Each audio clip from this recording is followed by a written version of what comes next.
Let's get right into it. Number 1. Your Demodex mites all right. Let's start with something that will make your skin crawl. Quite literally. Right now, living in the pores of your face, nestled cozily at the base of your eyelashes and eyebrows, are microscopic 8-legged creatures called Demodex mites.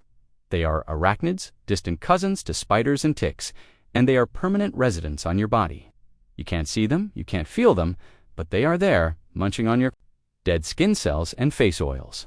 They are born on you, they feast on you, they mate on you, and because they have no anus, they die on you, full of a lifetime's worth of their own waste, which then decomposes into your pores. Sweet dreams. For most people, these little freeloaders are harmless. Your immune system keeps their population in check, and you go on with your life in blissful ignorance. But for some, an overpopulation of these mites can lead to skin problems like rosacea and blepharitis, which is a fancy way of saying your eyelids get red and itchy. Scientists still aren't entirely sure if the mites cause these conditions or if they just thrive in the environment created by them. Either way, the next time you look in the mirror, just remember that you're never truly alone. You're a walking, talking ecosystem for a colony of tiny-faced spiders. It's not vanity. It's a family portrait. Number 2, hypnic jerks you. Know that feeling? You're just drifting off to sleep, cozy and warm, when suddenly your whole body spasms violently, and you feel like you're falling from a great height. You jolt awake, heart pounding, wondering if you just had a mini seizure. That, my friend, is a hypnic jerk, and it's your brain's fault. As you fall asleep, your body goes through a transition. Your breathing slows, your muscles relax, and your brain starts to enter the first stage of sleep. But sometimes your brain gets its wires crossed. It misinterprets the extreme relaxation of your muscles as a sign that you are, in fact, falling. In a moment of pure panic, your brain sends a massive electrical signal to your arms and legs to wake up and catch yourself. This results in that sudden, violent twitch that yanks you back to consciousness. It's basically your brain overreacting like a dramatic teenager. Some scientists think this might be an ancient primate reflex left over from our tree-dwelling ancestors. For them, falling out of a tree while sleeping was a real and present danger. So a built-in falling alarm would have been pretty useful. For you, sleeping safely in your bed, it's just a pointless and terrifying glitch in your operating system.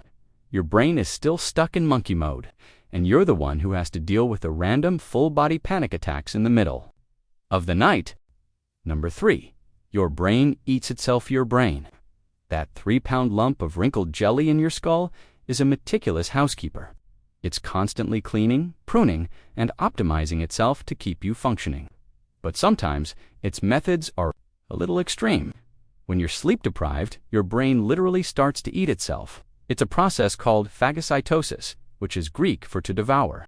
Normally, specialized cells in your brain, called astrocytes, trim away old and worn-out synapses, the connections between neurons, to make way for new, stronger ones. It's like a gardener pruning a rose bush to encourage healthy growth. But when you consistently don't get enough sleep, these astrocytes go into overdrive. A study on mice found that the brains of the sleep-deprived ones showed a significant increase in astrocyte activity. They weren't just clearing out the old dead connections. They were starting to chow down on perfectly healthy, active synapses. It's the biological equivalent of hiring a cleaning crew and coming home to find they've thrown out your furniture, your TV, and your dog. While some level of this is necessary for brain plasticity, chronic sleep deprivation kicks the process into a destructive frenzy. So, when you pull an all-nighter, you're not just tired, you're actively letting your brain cannibalize its own wiring. It's the most counterproductive self-improvement plan ever. Number 4. Goosebumps watching a scary movie.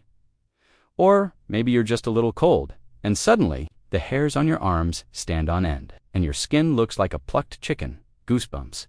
It's a completely involuntary reaction, and in the modern world, it's utterly useless. This strange little reflex is a leftover from our much hairier ancestors, and it's called the pilomotor reflex. For them, it served 2 main purposes. First, when they were cold, puffing up their thick coat of body hair would trap a layer of air close to the skin, providing insulation and keeping them warm. Think of it as a built-in all-natural puffy jacket. The second purpose was intimidation. When faced with a predator or a rival, puffing up their fur would make them appear larger and more threatening. It's the same reason a scared cat arches its back and fluffs up its fur. It's a bluff, a way of saying, "I am big and scary, do not mess with me." For modern, relatively hairless humans, this reflex does absolutely nothing. Raising our pathetic little arm hairs doesn't keep us warm, and it certainly doesn't scare anyone. It's a ghost of a function, a biological echo from a time when we were wilder, hairier, and constantly trying not to get eaten. So when you get goosebumps, just know, it's your body trying to activate a feature that was discontinued thousands of years ago. It's like trying to play a cassette tape in a Tesla. Number 5. Your second brain. You probably think your brain is in charge of everything. It's the CEO, the big boss, the puppet master, pulling all the strings. But what if I told you there's another brain in your body, one that operates almost entirely on its own and has a mind of its own? I'm talking about your gut. Buried in the walls of your digestive system is the enteric nervous system, a complex network of over 100 million neurons, more than are in your spinal cord or your peripheral nervous system. This second brain is so sophisticated that it can manage the entire process of digestion without any input from the brain in your head. This gut brain is responsible for that gut feeling you get, that intuitive sense that something is right or wrong. It's not just a metaphor. It's your enteric nervous system reacting to the world around you. This system produces over 30 neurotransmitters, including 95% of your body's serotonin, the happy chemical. That's why your mood and your stomach are so deeply connected. When you're stressed or anxious, you might feel nauseous or get butterflies in your stomach. That's your second brain freaking out. It's also why a bad diet can make you feel depressed and why certain foods can make you feel happy. You're not just feeding your body, you're feeding your other brain. So, the next time you have a strong gut instinct, don't ignore it. It's your second brain trying to tell you something, and it's been running the show down there longer than you think. Number 6. The blind spot. Your eyes are incredible biological cameras, capturing the world around you in stunning detail. But they both have a pretty significant design flaw. A blind spot. There's a point on your retina where the optic nerve, the cable that connects your eye to your brain, passes through. At this exact point, there are no photoreceptor cells, no rods, no cones. It's a tiny, gaping hole in your vision. You don't notice it because your brain is a fantastic liar. It cheats.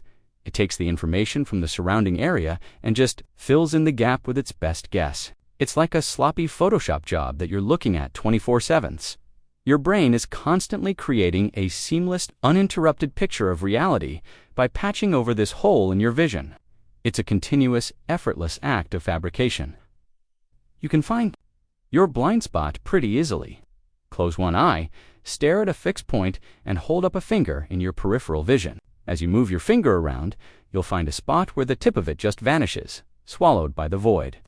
The moment it disappears, your brain instantly fills in the background, as if your finger was never there.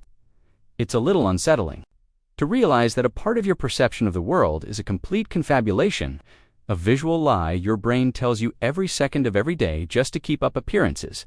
What you see is not what is there. It's what your brain wants you to see. Number 7. You're useless, exploding organ deep inside your abdomen. Attached to your large intestine is a small finger-shaped pouch called the appendix.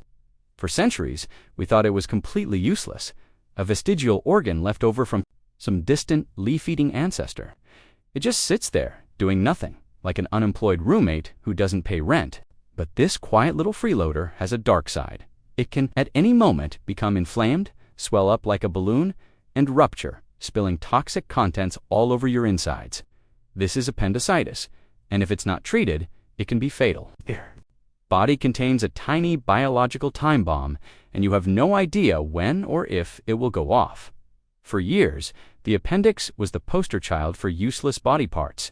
Doctors would just snip it out during other abdominal surgeries for good measure. But recent research suggests it might have a purpose, after all. The leading theory is that the appendix acts as a safe house for good gut bacteria. When you get sick with something like cholera or dysentery, your digestive system basically flushes everything out, good and bad, bacteria alike. The appendix, with its weird dead-end shape, protects a sample of the good microbes, which can then emerge after the illness has passed to repopulate your gut and restore balance. So, it's not entirely useless. It's a backup generator for your internal ecosystem. A backup generator that, admittedly, has a nasty habit of exploding. Number 8. Synesthesium. Imagine if you could taste words, or see sounds, or feel colors. It sounds like something out of a sci-fi movie, but for a small percentage of the population, it's just how they experience the world. This neurological phenomenon is called synesthesia, and it's when your brain gets its senses cross-wired. In a synesthetic brain, when one sense is stimulated, it automatically triggers an experience in another, unrelated sense. The most common form is grapheme color synesthesia, where people see letters and numbers as having their own inherent colors. For them, the letter A might always be red, or the number 7 might always be yellow. Scientists believe this happens because of extra neural connections between different sensory processing areas of the brain. In most people, these cross-connections are pruned away during early childhood. But in synesthetes, they remain, creating a permanent blending of the senses. It's not a disease or a disorder, it's just a different way of processing reality.